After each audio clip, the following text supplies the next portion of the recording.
All right, this guy is ready for some resin. These dried up rather nicely. You can see that little bit of glitter that's on there with that that gel paint. I think it was Dragonfly. And there's a lot, the gold turns out nicely, and you see the brush strokes. Well, now we got to do resin on it and have resin also add its dimension and depth to this piece too. So let's get started.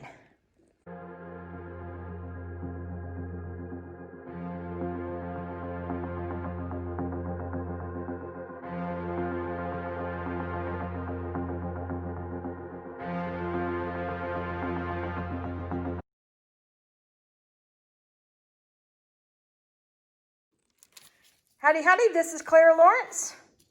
Okay, it's resin time for this piece. And I think I'm gonna do is, I'm gonna add some more gold in there. Yeah, I know there's quite a bit of gold, but I wanna have the gold flowing with the resin because I just think, why not, you know? Do a little bit of white, not a ton. And then I've got, I believe it's abalone over here. Nope, this is the interference. Blue, so it's a sparkle, and you see the slight hint of blue there.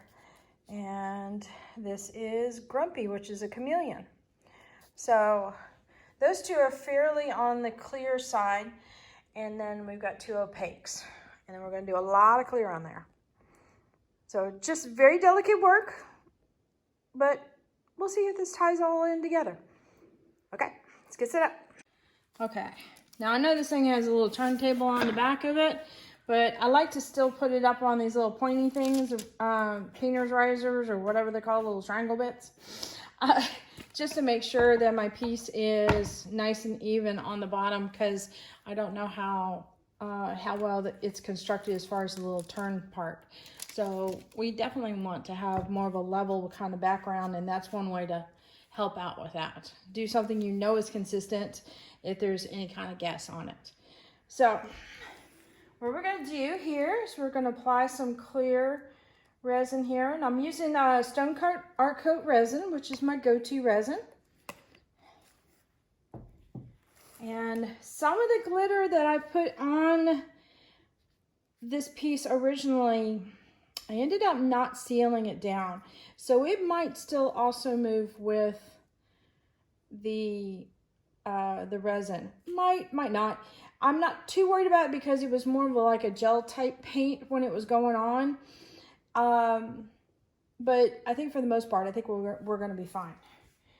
But what I'm going to do here is I'm going to hit this with a torch just to get rid of the initial air bubbles before I start layering colors on top. And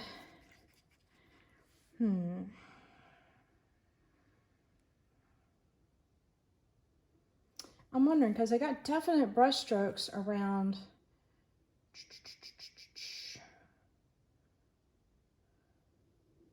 I'm thinking.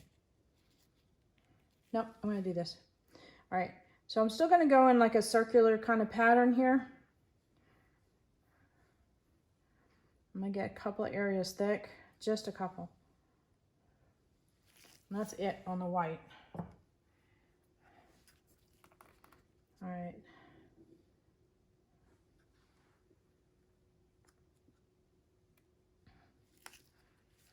I might add more gold at the end.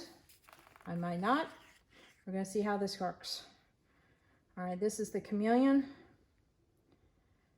Okay, a couple spots that are thicker, just a couple. And then this is the interference blue. We're going to go very lightly all over. All right, now I'm going to heat this up really good, and then I'm going to kind of focus the air and kind of blow it out a little bit.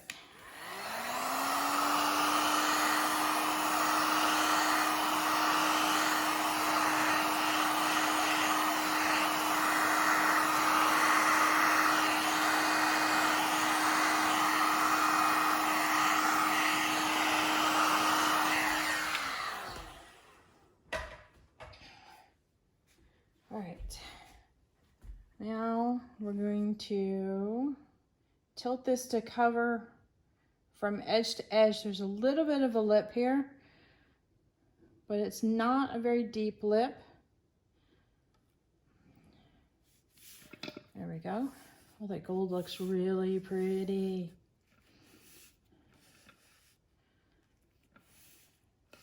I love it when there's like a bazillion lines like that. That also shows a lot of depth too. Now what this does is it stretches out the colors, especially the pastes, and it gives a very feathery kind of look to it, very light. The piece on the bottom, meaning the painted area, is rather heavy, really busy going on. So I'm kind of adding a little bit of a light top to it. I'm going to see if everything can kind of get tied up together. I don't know. Hopefully I just didn't go over the top and make it too busy. We'll see.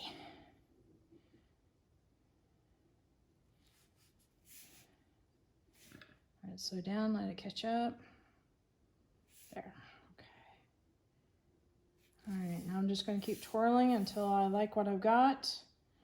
It seems to be all on the outside. Let's see if we can get it in the inside. In the middle, I mean. All right, so this I expected it to kind of ghost a little bit in some of the areas where there was a lot of white, kind of bring down the colors in the background, but also where you can see through it too. So sometimes the paste, when you move them around like this, you can get some cells. I'm not going for cells. And if I do get them, they're going to be dainty little things. All right, let's bring you in. Gives it kind of a planet kind of swirling clouds look to it, doesn't it? All right, bring you down here. All right, I'm going to zoom you in. Ready? Okay.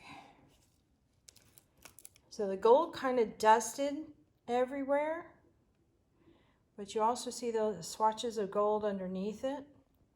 I might have to keep on touching this to focus because it's going to have a hard time.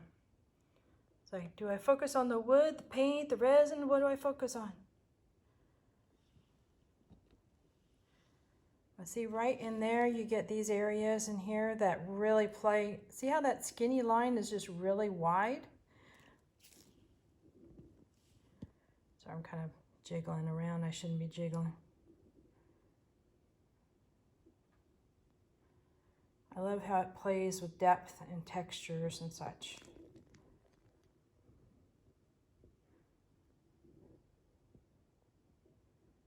And getting some of the brush strokes coming through like that. But it did soften up the background quite a bit, and I'm okay with that. Because I'm going to get little bits of pizzazz that'll show through, just like this area right here. And that's kind of cool.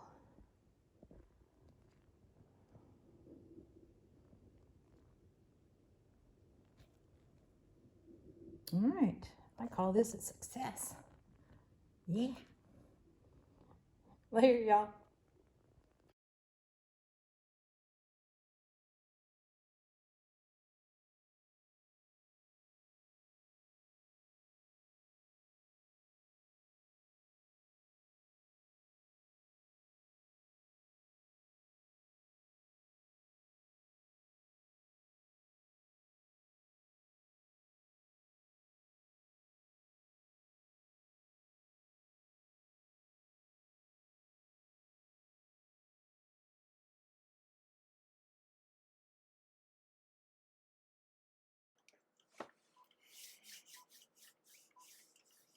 All right, you guys know what to do by now. Hit that like button, hit the subscribe button, but definitely hit the bell to get notified next time I put a video up.